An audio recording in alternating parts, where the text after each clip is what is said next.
seguir a Jesús es lo que nos define como cristianos. Hace un momento, hermano, recordaba, caminar tras las huellas de Jesús es lo que nos hace como cristianos. Pero estar cerca del Señor, estar cerca de Jesús, caminar tras Él, tiene un ingrediente que no podemos olvidar, y ese ingrediente es la obediencia.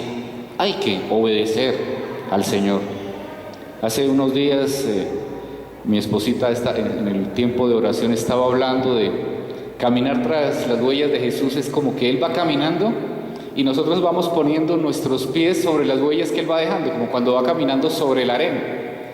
Pero pues nosotros somos tan imperfectos que a veces alcanzamos a pisar media huella, a veces alcanzamos a pisar un pedacito de huella, y a veces ni siquiera alcanzamos a pisar la huella, pisamos al lado, ¿cierto? Entonces ahí está la huella y pisamos al lado, pero en ese caminar el Señor nos va enseñando que tenemos que correr nuestro pie un poquitico para acá y tratar de caminar sobre sus huellas, que ese es el llamado, y esa es la obediencia, porque obedecerlo nos da los cimientos necesarios para soportar cualquier dificultad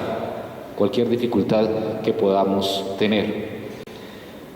También les recordaba hace tal vez 3 semanas que cuando llegamos a esta comunidad nos decían: estamos muy preocupados porque nos están bombardeando con ideas liberales, con ideas que no están en la Biblia, y no queremos que esas ideas que no están en la Biblia sea de lo que nosotros hablemos. Por el camino muchos se dieron cuenta que no habían calculado el costo de seguir al Jesús de la Biblia y no a otro tipo de Jesús, tal vez sustentado en ideas humanas. Y cuando no calculamos el costo, podemos llevarnos desagradables sorpresas. Y la cruda realidad es que no hay sino 2 opciones: o seguimos como discípulos de Cristo, o nos devolvemos al mundo, a las religiones cómodas, lejos de Jesús. No hay una tercera opción, solo hay esas 2 opciones. Por eso la invitación que nos hace el Señor en el texto sobre el cual vamos a meditar hoy, es a estar cada día más fuertes en nuestro caminar tras las huellas de Jesús, en lo que se llama el discipulado, el ser discípulos de Cristo. Tal vez ustedes, yo no soy muy asiduo al fútbol, pero sé que la gran mayoría de ustedes lo es. Cuando van a un partido, supongamos que hay un partido de la Selección Colombia y todos llegan con sus camisetas amarillas, ¿cierto? Incluso muchas de ellas son originales, compradas como camiseta oficial de la Selección Colombia. Pero todas estas personas que están en el estadio con la camiseta de la Selección Colombia, ¿pueden jugar? No. ¿Y cómo sabemos cuáles son? Bueno, aparte del abdomen pronunciado y del perro caliente en la mano, ¿de qué otra manera sabemos cuáles personas pueden jugar y cuáles no? Solo pueden jugar los seleccionados por el director técnico. 22 personas, si no estoy mal. 22 personas. Esos son los seleccionados. Y hay una multitud enorme en el estadio, miles de personas con la camiseta de la selección, pero solo 22 son del equipo. Es igual en la iglesia. Muchas veces hay tantas personas uniformadas, hablan como cristianos, oran como cristianos, asisten a los servicios cristianos, utilizan la jerga cristiana, pero no son cristianos. ¿Qué nos define como cristianos? Lo triste es que muchas veces la culpa no es de estas personas. Les han dado una camiseta y les han vendido la idea que solamente por tener esa camiseta son parte del equipo. Y lo triste es que a veces resultamos estafados. ¿Alguna vez alguno de ustedes ha sido estafado? ¿Lo han tumbado? ¿Le han dado un cheque que no tenía fondos? ¿Le han dado un producto que no correspondía a lo que ustedes pagaron? ¿Cómo te sientes cuando te estafan?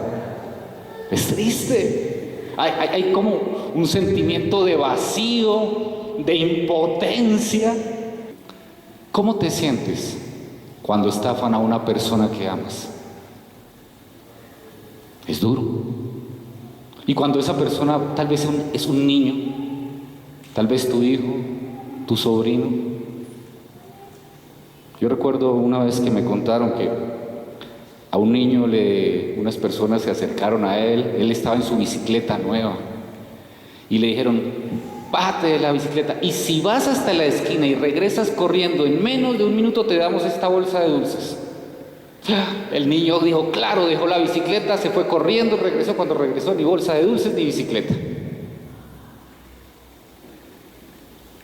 Ese es el dolor de la estafa. Y eso es lo que le sucede a muchas personas, a muchos bebés espirituales. Llegan a una iglesia y los estafan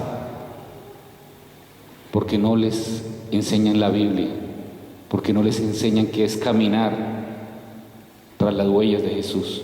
Y eso es una estafa. Y los bebés, los niños espirituales, son los que más sufren porque muchas veces no superan el dolor de haber sido estafados. Por eso no nos debemos dejar estafar con los falsos cristianismos que se venden hoy en día por todos lados. Tenemos que tener cuidado. Y Jesús fue muy claro con las personas. Jesús nunca engañó a nadie. Cuando lo querían seguir, les dijo: las cosas son de esta manera. Sin embargo, hoy muchas personas están engañando a otros con convicciones de fe que no tienen nada que ver con la palabra de Dios. Invenciones humanas. Están estafando con un falso cristianismo. Y hoy Jesús, el día de hoy, en el texto de hoy, nos va a mostrar algunos distintivos, algo que distingue a un verdadero cristianismo. El título de la reflexión de hoy, ¿cuál es? Sus discípulos. Sus discípulos. Vamos a ver qué tienen sus discípulos. Y vamos a ir a Lucas, capítulo 14, vamos a ir de los versículos 25 al 35. Vamos a ver un poquitico del contexto para saber qué es lo que está sucediendo. Resulta que un capítulo antes, en el capítulo 13, en el versículo 22, dice que continuando su viaje a Jerusalén, Jesús enseñaba en los pueblos y aldeas por donde pasaba. ¿Hacia dónde iba Jesús? ¿Y qué hacía Jesús? Enseñar. Más adelante, el mismo capítulo 13 dice: en este momento se acercaron a Jesús unos fariseos y le dijeron: sal de aquí y vete a otro lugar, porque Herodes quiere matarte. Él les contestó: vayan y díganle a ese zorro: mira, hoy y mañana seguiré expulsando demonios y sanando a la gente, y al tercer día terminaré lo que debo hacer. Tengo que seguir adelante hoy, mañana y pasado mañana, porque no puede ser que muera un profeta fuera de Jerusalén. Jesús se encuentra camino a Jerusalén. ¿Qué sucede en Jerusalén? La cruz del Calvario. Jesús va camino a Jerusalén a morir en la cruz del Calvario. Y muchas personas están con él. Muchas personas lo siguen porque lo consideran ese campeón que hace maravillas, que hace milagros, que habla bonito, que cuenta historias y da unas enseñanzas espectaculares. Y lo siguen porque ellos quieren también ser campeones, como ese campeón. que están siguiendo. Jesús hoy nos va a enseñar que Él exige compromiso. Y esa es una palabra que no es muy popular en nuestros días. Hoy queremos todo suave, fácil. No queremos compromisos. Queremos derechos, pero no queremos deberes. Compromisos, no. Jesús no hace fácil el discipulado. No ofrece un plan súper espectacular para pagarlo a plazos. No, eso no es lo que nos va a enseñar Jesús. Jesús nos demanda algo que Él mismo dio. Una entrega total.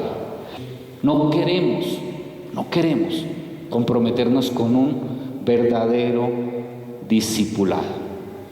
Cuando mi esposa y yo hacemos el acompañamiento prematrimonial, les decimos a las parejas en broma, pero también en serio, en cierta forma.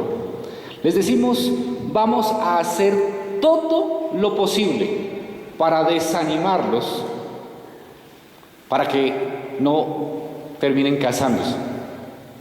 Y les decimos, si a pesar de todo lo que les decimos deciden cometer matrimonio, que nadie diga que no se les dijo lo que era un matrimonio. Cuando entramos en algo tan serio como el matrimonio, tenemos que saber el costo del matrimonio. Cuando entramos en algo como el discipulado cristiano, la vida cristiana, seguir a Jesús, tenemos que saber el costo de seguir a Jesús. Pero si bien es cierto que las exigencias de la vida cristiana son altas, al igual que las exigencias de un matrimonio cristiano son altas, también sabemos que Jesús nos está acompañando en medio de ese caminar. Él no nos deja solos, Él no nos abandona, Él está con nosotros hasta el último día de nuestras vidas. Primer punto, sus discípulos sacrifican el amor a todos. Versículo 25. Grandes multitudes seguían a Jesús. Como les decía, Jesús va hacia Jerusalén y lo siguen grandes multitudes, porque también coincide con la Pascua y grandes multitudes van a ir hacia allí. Los judíos acostumbraban a viajar por grupos, en grupo, para tener seguridad, para poderse apoyar los unos a los otros, proveer alimento, agua en caso de necesidad, pero también para poder estar seguros en medio de los maleantes de la zona. A medida que va avanzando hacia Jerusalén, va aumentando el gentío que lo sigue. Cada vez va más y más gente.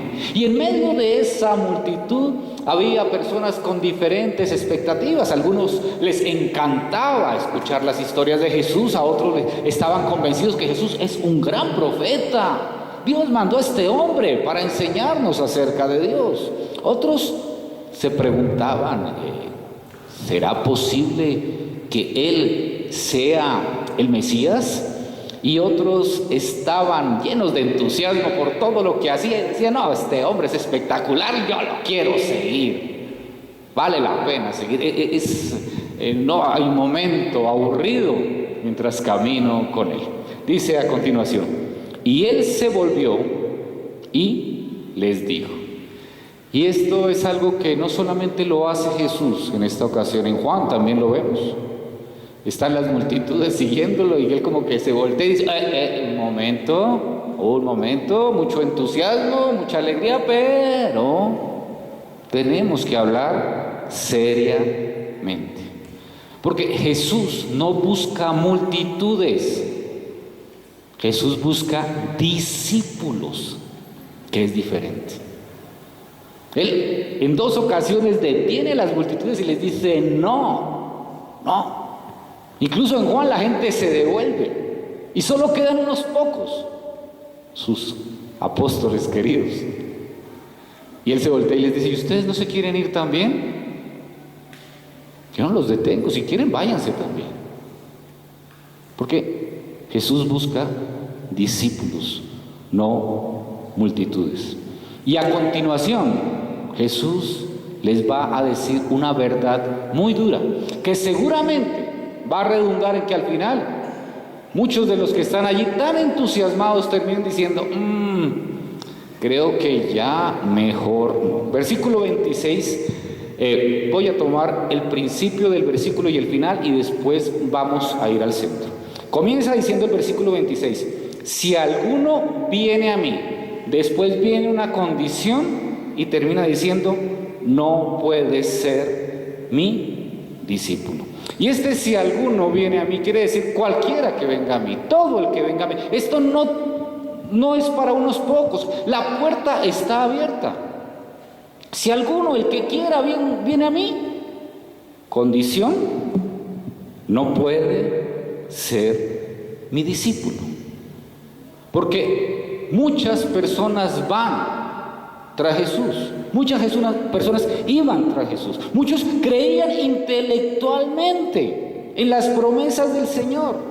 A lo largo de la historia muchas personas han dicho, sí, Jesús existió, claro, enseñó maravillosamente. Algunos dicen, hasta se hizo matar por sus ideales. ¿Y crees, confías tu eternidad en Él? ¿Confías tu eternidad a la verdad de que Jesús murió en la cruz de Calvario por ti? No, tampoco. Hasta allá no. Intelectualmente. Pero no hay una confianza real en la obra de Jesús para salvación. Algunos creen emocionalmente en Jesús. Es que cuando yo leo la Biblia me habla tan bonito y hay maripositas en mi estómago y es tan espectacular. Qué bien. ¿Crees de tal manera que entregarías todo por lo que dice? Bueno, tampoco. La sensación es muy bonita, pero hasta allá, déjenme, lo pienso. No basta decir que creemos. Es más, no basta creer intelectualmente, no basta creer emocionalmente. No, hay que ser discípulos. Si alguno viene a mí, condición, no puede ser mi discípulo. Es decir, si fue Él, si está allí, si está siguiéndolo, si está caminando con Él, si está escuchándolo, pero si no cumple la condición, no puede ser mi discípulo. Algunas personas piensan que pueden ser cristianas y luego hacer un curso de discipulado para ser discípulos. Y eso es uno de los grandes problemas que tiene la iglesia de hoy. El discipulado no es un curso.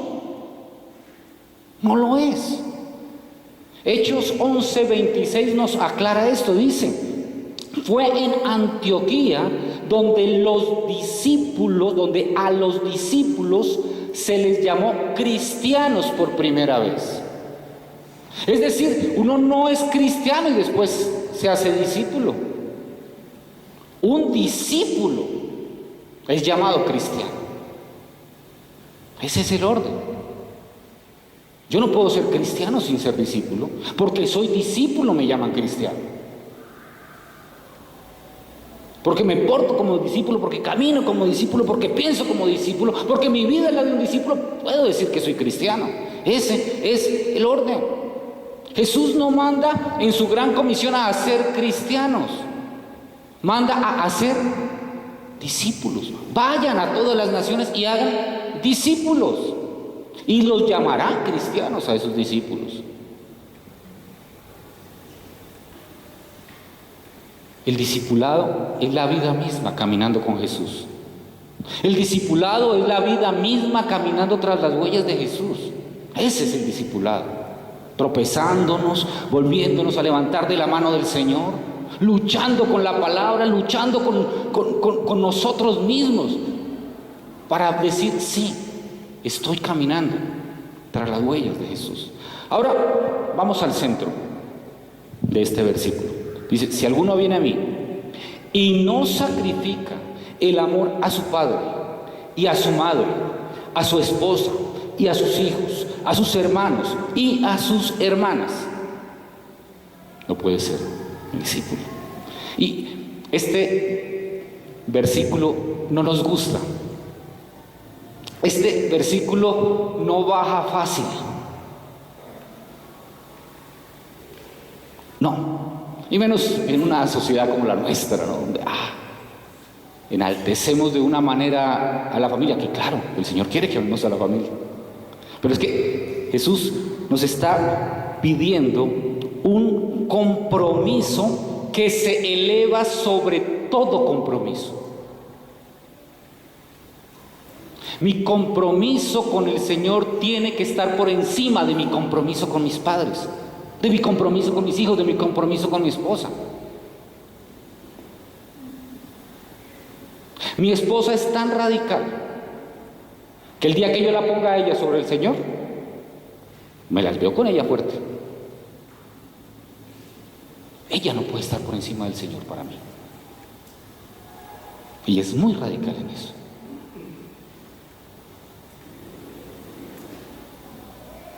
Es ese compromiso de esa manera. Ese sacrificio es amar menos a estas personas que a Jesús. Amarlas menos. Lo que el Señor está haciendo es poner una proporcionalidad, o una relación de proporcionalidad entre Jesús y todos los demás. Nadie puede estar por encima de Jesús. Nadie puede estar a la misma altura de Jesús. Si no, no es discípulo. No es discípulo. ¿Y saben por qué puede exigir esto Jesús? Porque Jesús es Dios. Por eso. Y la palabra manda que amarás al Señor tu Dios sobre todo. Y como Jesús es Dios, lo debemos amar a Él sobre todo.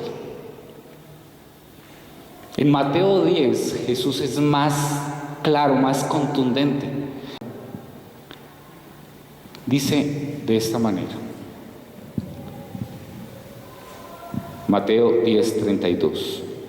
A cualquiera que me reconozca delante de los demás, yo también lo reconoceré delante de mi Padre que está en el cielo. 33.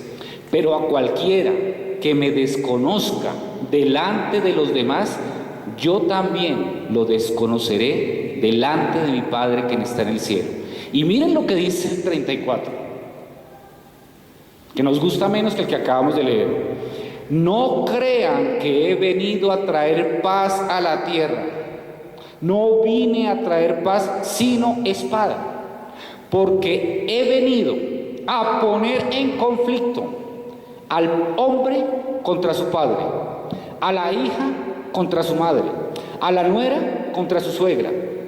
Los enemigos de cada cual serán los de su propia familia. Y termina diciendo lo mismo que acabamos de leer en el 37. El que quiere a su padre o a su madre más que a mí, no es digno de mí. El que quiere a su hijo o a su hija más que a mí, no es digno de mí. Y el que no toma su cruz y me sigue, no es digno de mí. El que se aferre a su propia vida, la perderá. El que renuncie a su propia vida, por mi causa, la encontrará.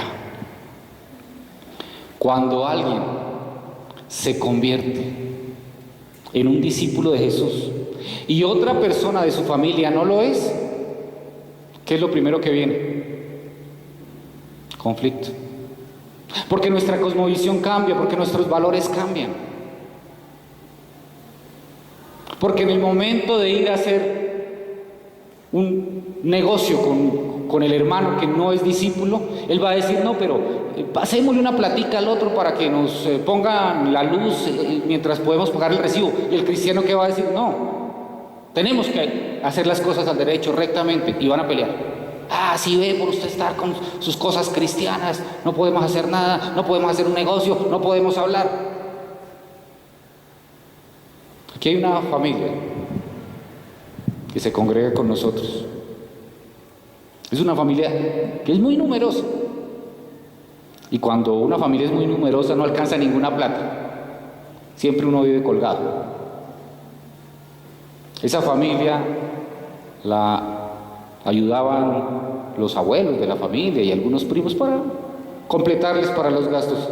Desde que comenzaron a caminar en el Evangelio, la familia les dijo: no los ayudamos más. O dejan esa bobada o pierden nuestra ayuda. Dijeron: pues perdemos su ayuda, pero no vamos a volver atrás. Y hoy han pasado más de 2 años en que no reciben nada de ayuda, les ha tocado muy duro. Entraron en conflicto con la familia por causa del Evangelio. Hace algunos años recuerdo un muchacho llegó a los caminos del Señor, y tal vez yo les había contado esta historia. El papá de él acostumbraba, él estudiaba en Bogotá, pero la familia vivía en otro lugar.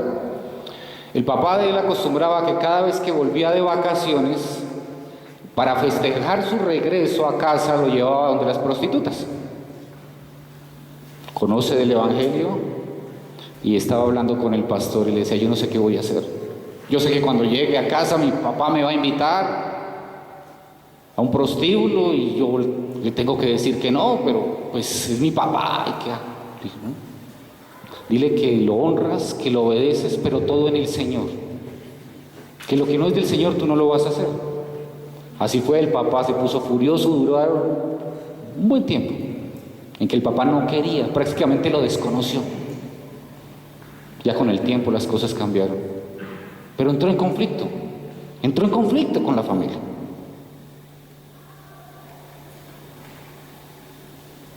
¿Por qué entramos en conflicto? Porque vamos en contravía. Si ustedes entran en un automóvil, en una autopista en contravía, ¿cómo van a salir al otro lado? Si salen estrellados, rayados, maltratados, porque vamos en contravía al mundo. Es natural. Entonces, Jesús vino a traer espada.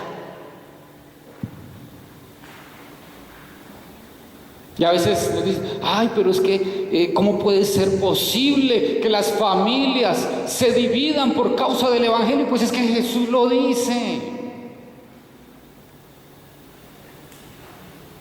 Es que es así.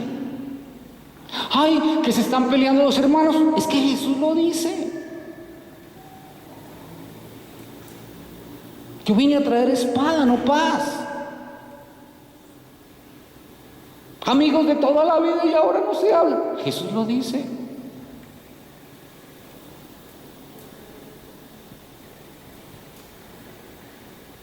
Esa es la realidad.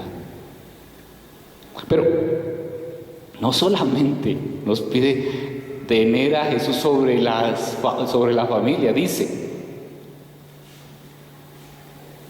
y aún a su propia vida. Porque, bueno, listo, yo peleo con mi hermana y con mi papá porque él es el colmo, yo no me devuelvo atrás, y si ellos no quieren hablarme, pues está bien, yo oraré por ellos y que ellos sigan tratándome mal. Pero aún a mi propia vida,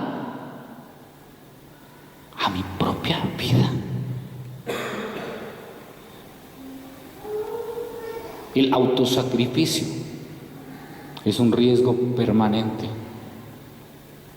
presente en todo cristiano. No es que nos vamos a volver sufrientes y andar buscando que el sufrimiento no. Pero cuando llegue, llega.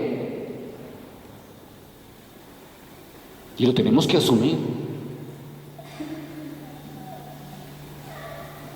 El amor a Jesús tiene prioridad, incluso sobre nuestro instinto de autoconservación. Ahora, eso es muy fácil decirlo, vamos a ver el día que nos toque, ¿no? Pero eso es lo que manda el Señor. Cuando una persona se hace ciudadana de otro país, jura ser leal a ese nuevo país. Ahora nosotros somos ciudadanos del reino de los cielos, pues nuestra lealtad está con el reino de los cielos. Esa es nuestra lealtad. Ahora, ¿qué pasa si yo no estoy dispuesto a esto?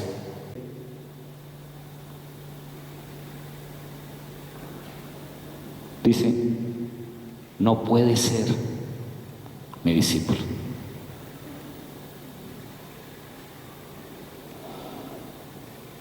Pero a continuación dice, 27, y el que no carga su cruz y me sigue, no puede ser mi discípulo. Ahora, cargar una cruz no es bajar esta cruz de acá y llevárnosla a pasear. No. Se ha desdibujado esto de cargar la cruz. A veces pensamos que cargar la cruz es, uy, no, es que me tocó un vecino incomodísimo, insoportable. ¿Qué cruz la que me tocó cargar? No, eso no es. Llevar nuestra cruz es llevar el instrumento de muerte. Y en la época de Jesús lo entendían perfectamente.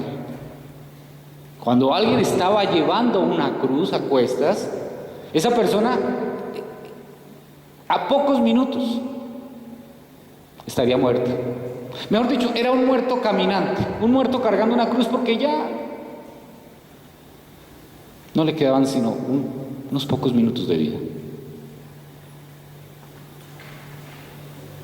Era una persona que ya en vida no valía nada.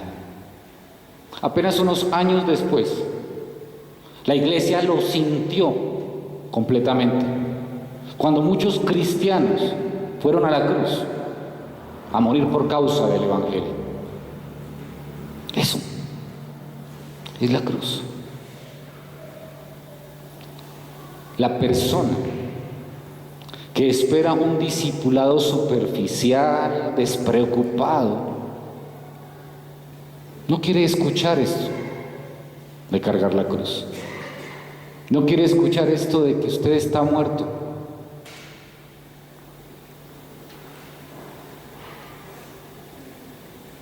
No.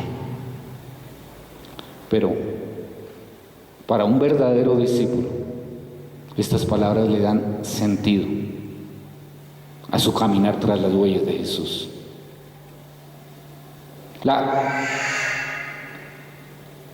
La cruz nos muestra que estamos muertos para este mundo, pero que vamos a resucitar y que ya hemos resucitado con Cristo Jesús. Una persona que lleva su cruz es una persona que ya no puede volver atrás. Esa persona que ellos veían caminando con su cruz a cuestas no podría volver atrás a delinquir, porque normalmente era un ladrón o un asesino. No podría volver atrás porque ya iba a terminar muerto. El cristiano que lleva su cruz tiene que tener en su mente, en su corazón, la convicción de que ya no puede volver atrás a su vida pasada. Esa es la cruz. Si robaba, ya no roba. Si adulteraba, ya no adultera. Si vivía una religión, ahora vive una relación con el Señor.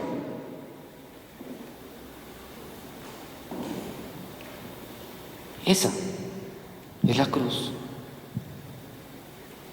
Seguir a Jesús por el camino, implique lo que implique. Esto, como se pueden dar cuenta, no tiene nada que ver con un cristianismo nominal, con un cristianismo denominacional. No tiene nada que ver. Es más, tú puedes incluso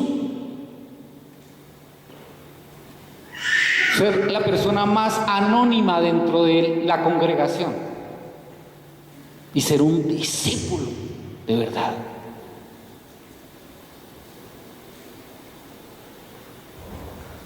O puede ser el pastor y no ser nada.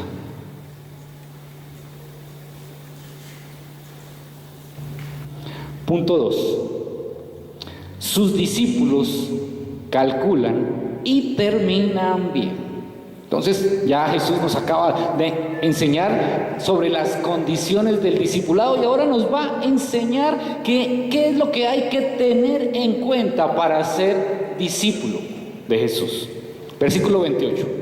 Supongamos que alguno de ustedes quiere construir una torre y aquí lo más seguro es que se refiere a una de las torres que construían en las viñas para en la parte de abajo guardar herramientas, guardar a veces parte del cultivo o elementos que había que guardar, pero en la parte alta servía para vigilar que no robaran, que no entraran animales a ese cultivo. Entonces es ese tipo de torre al que se está refiriendo y ese lugar era bastante alto. Entonces supongamos que alguien quiere construir una torre. El discipulado es como construir algo grande, como construir una torre. ¿Y sobre qué debe construirse el discipulado? Sobre Jesucristo. Solamente sobre Él podemos construir el discipulado. Nosotros no podemos construirlo sobre un mero conocimiento. No lo podemos construir sobre un abolengo, sobre una descendencia, sobre un cartón de teología. No, solamente sobre Jesucristo se puede construir esa torre. Dice a continuación: ¿acaso no se sienta primero a calcular el costo para ver si tiene suficiente dinero para terminarlo?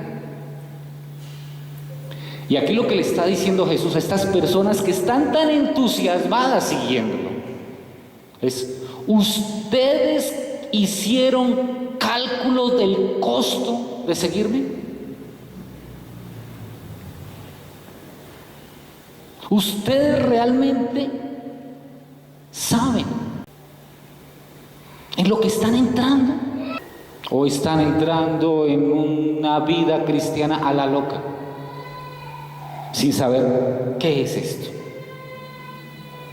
Ustedes deben despedirse de sus lazos terrenales más queridos, si es necesario. Tienen que hacerlo. Ustedes tienen que destruir, sacrificar sus deseos básicos, carnales.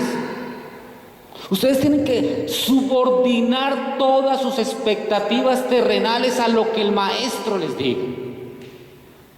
¿Están dispuestos? ¿Han calculado lo que tienen que hacer? ¿O pretenden vivir un nominacionalismo superficial? A veces, dicen las estadísticas, hay un tanto porcentaje de cristianos en el país.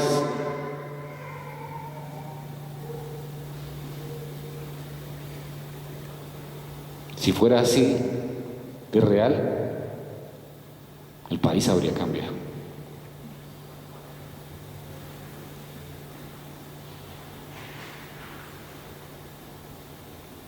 Pero nos decimos cristianos porque asistimos a un lugar, porque tenemos una membresía, porque nos sabemos unas canciones y porque manejamos esa jerga que nos identifica.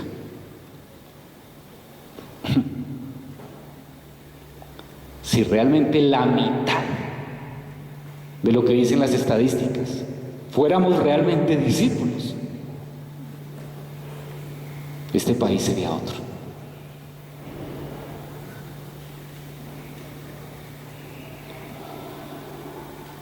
Porque no queremos calcular el costo. Cuando iniciamos el caminar en esta comunidad, vamos a la palabra, vamos a tener solo la palabra. Muchos no calcularon el costo de familias divididas, pero era el costo que había que asumir.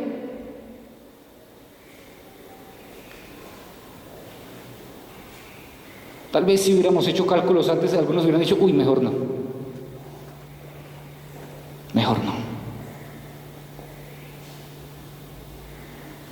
Muchos no calcularon que habrían amigos que se iban a perder.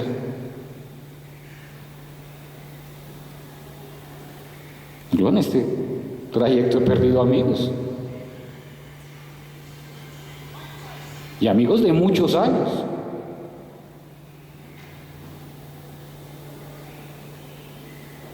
Ese es el costo.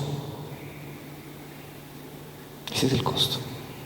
Versículo 29. Si echa los cimientos y no puede terminarla, todos los que la vean comenzarán a burlarse de él. Mire, el Evangelio es completamente libre, pero cuesta abrazarlo. Por eso hay que saberlo. Porque eso de iniciar con esa idea que nos han vendido en muchas partes, de que ¿qué voy a obtener yo si me meto en esto? El se ve lleno. ¿Y cómo voy yo ahí? ¿Cómo voy yo? Si me hago cristiano, ¿cómo voy yo? ¿Qué voy a recibir? ¿Sí será que me funciona? Porque es que estoy en la olla. ¿Cómo voy yo ahí? ¿Cómo voy yo?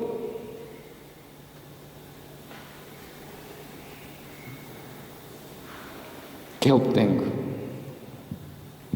Los cristianos modernos queremos convertir la fe bíblica en un evento semanal, un lugar donde estacionar el vehículo durante 2 horas y entrar a nuestro spa emocional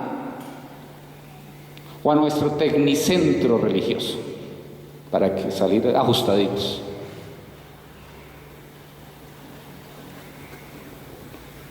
Pero que nos hablen de una relación de 24 horas con Jesús, 7 días a la semana sirviendo a Cristo, pues no,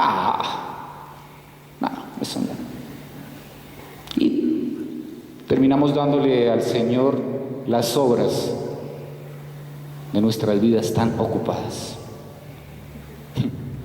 Versículo 30, y dirán, después de burlarse, ese hombre ya no pudo terminar lo que comenzó a construir. De las historias más tristes que se repiten ahora permanentemente, es la de esos artistas que, entre comillas, se convierten y se vuelven parte de la farándula cristiana. Y si es un músico, entonces empieza a componer canciones cristianas. Y si es un cómico, un humorista, empieza a hacer chistes cristianos. Y si es una actriz, dice, ya no me vuelvo a vestir de cierta manera y no voy a volver a hacer escenas subidas de tono. Y los empiezan a invitar de iglesia en iglesia para que vayan y cuenten su testimonio, y eso le da muchos links a la página de la iglesia. Y se empiezan a utilizar mutuamente porque la iglesia le da popularidad al artista y el artista le da popularidad a la iglesia.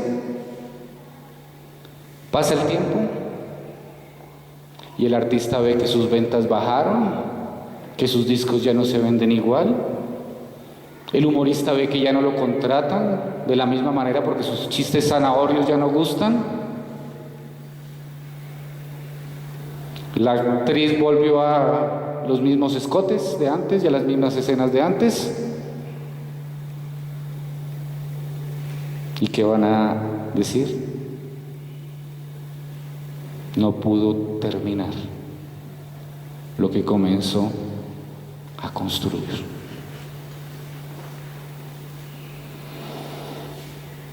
Y eso nos pasa, no nos puede pasar a cualquiera. No tenemos que ser artistas, no tenemos que ser de la farándula. Versículo 31. O supongamos que un rey está a punto de ir a la guerra contra otro rey. ¿Acaso no se sienta primero a calcular si con 10,000 hombres puede enfrentarse al que viene contra él con 20,000? ¿Quién en sus cabales sale con 10,000 soldados a enfrentar un ejército de 20,000? Nadie. Si alguien es tan impulsivo de iniciar esa guerra, al final solamente le va a quedar una alternativa, que es enviar a alguien para que negocie una paz, un tratado de paz. Y también es un desatino inscribirse en el ejército de Cristo sin la disposición de pelear. Cuando una persona toma la decisión de obedecer el Evangelio, debe entender que no hay un peligro de guerra, que no hay una amenaza de guerra, que ya está en guerra. El de la torre podía o no podía iniciar la construcción, no. El rey ya está en guerra porque viene el ejército contra él. La palabra nos muestra claramente que nosotros estamos en guerra, que hay huestes en contra de nosotros. Es así. No la podemos eludir. Si yo comienzo a ser discípulo, estoy en guerra. No puedo evitarla. Por eso obedecer el Evangelio es un acto serio, no es un juego.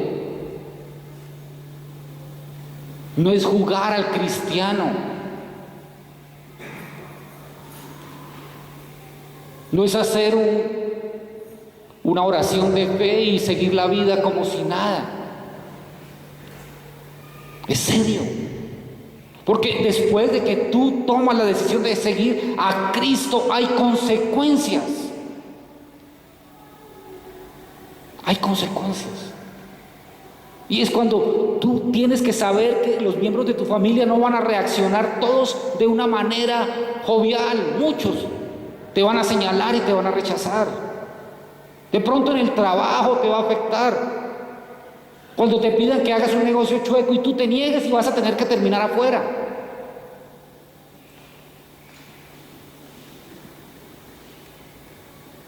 Sí. Ahora, es ahí donde calculamos el costo y decimos sí, sigo adelante. Sí, soy un discípulo de Jesús. Sí lo soy.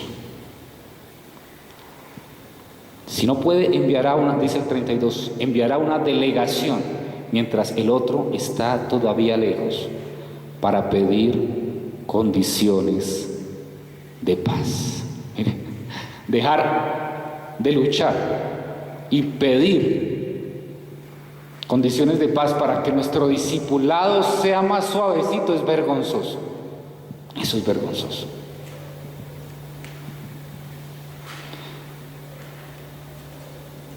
¿Qué tal nosotros renunciar al celo de la predicación expositiva por evitar problemitas?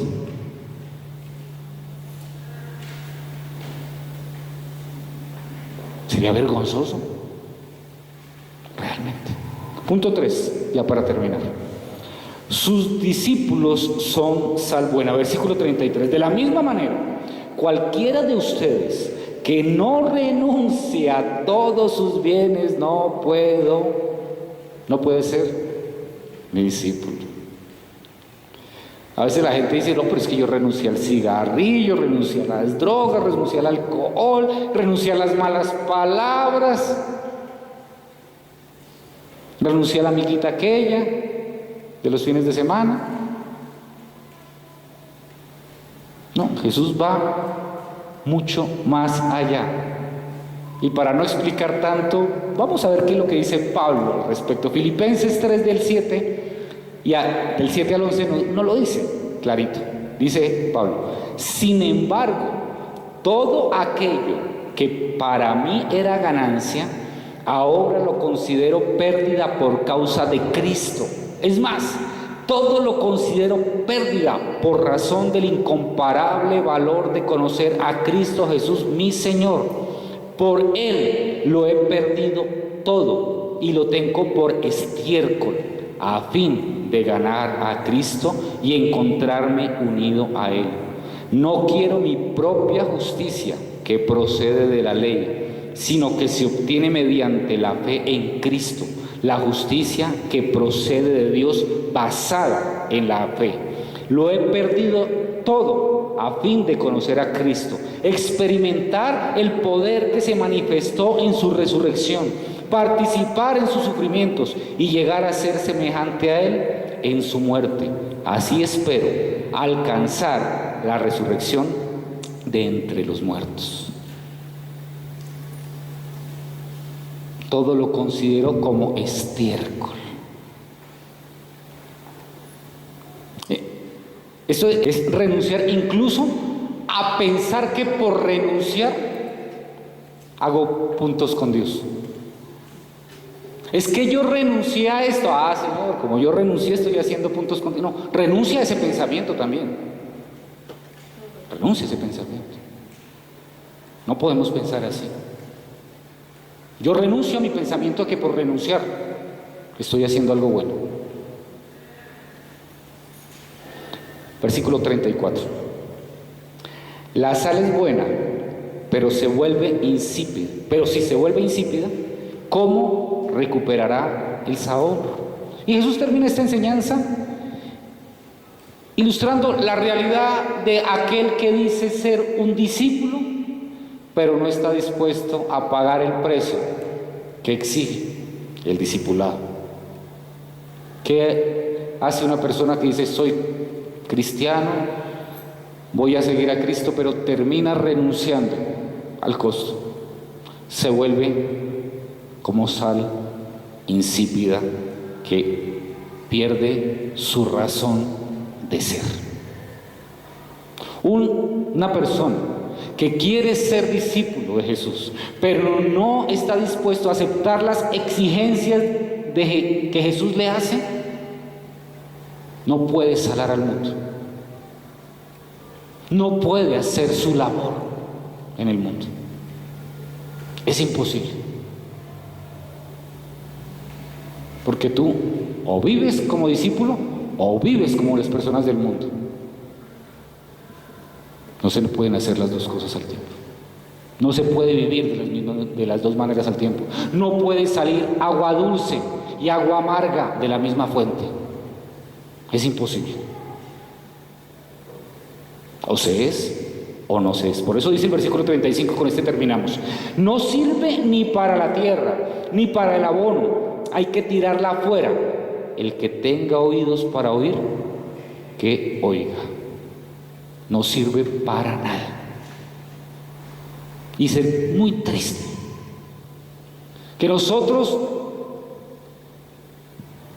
vivamos con el anhelo de ser discípulos de Jesús y le dediquemos horas a crecer en la palabra de Dios. Y dediquemos el domingo en la mañana para congregarnos. Y nos encontremos en grupos en casa, y nos encontremos los miércoles en una capacitación, y hagamos cantidad de cosas para el Señor. Pero las estemos haciendo sin el Señor.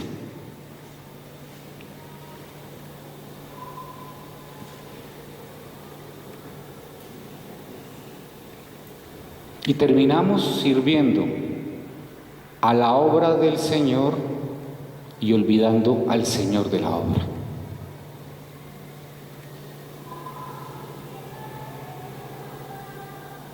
Y el importante es el Señor de la obra, Jesucristo. Si no somos discípulos, la buena noticia es que Jesús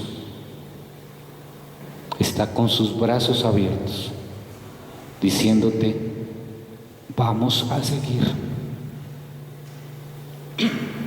vamos a continuar.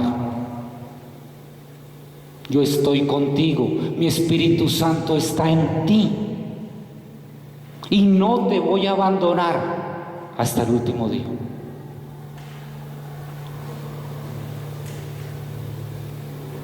Decide, vale la pena ser discípulo de Jesús. Porque si bien es cierto que vienen unas situaciones temporales incómodas, tenemos una eternidad asegurada, maravillosa. Tenemos la alegría de ser hijos de Dios, la compañía del Espíritu Santo, el gozo que solamente viene de Él y la paz que el mundo no puede dar. Vale la pena pagar el costo, vale la pena. ¿Qué conclusiones podemos llegar? Asistir a una iglesia no te hace discípulo y tampoco cristiano. Ser miembro de una iglesia no te hace discípulo y tampoco cristiano. Hacer una oración de entrega o bautizarte no te hace discípulo y tampoco cristiano.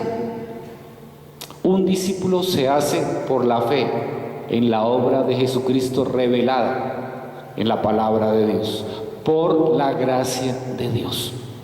Un discípulo puede caminar en las exigencias del Maestro porque Jesucristo lo acompaña, porque el Espíritu Santo lo fortalece, porque la palabra de Dios lo guía y porque la gracia lo santifica. Por eso podemos cumplir esas exigencias. Por eso, aunque tropieces, si eres un verdadero discípulo, llegarás a la meta. Vas a llegar.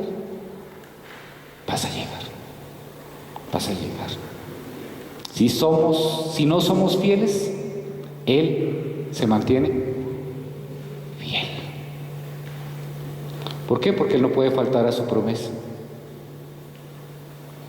El que comenzó tan buena obra en ustedes, en nosotros, la irá perfeccionando hasta el día de Cristo Jesús. Hoy la palabra es dura, pero la palabra es de ánimo. Él comenzó la buena obra y no nos va a abandonar. No nos va a abandonar. Preguntas para reflexionar. La obvia: ¿eres discípulo de Jesús? ¿Has sacrificado el amor a tus seres queridos por seguir a Jesús? ¿Prefieres seguir la voluntad del Señor que a tus propios deseos, gustos y manera de pensar? Si no te habías dado cuenta del costo de seguir a Jesús, ¿ahora qué? Y en el Señor, lo ideal es que la respuesta diga: ahora sigo, no vuelvo atrás. Oramos.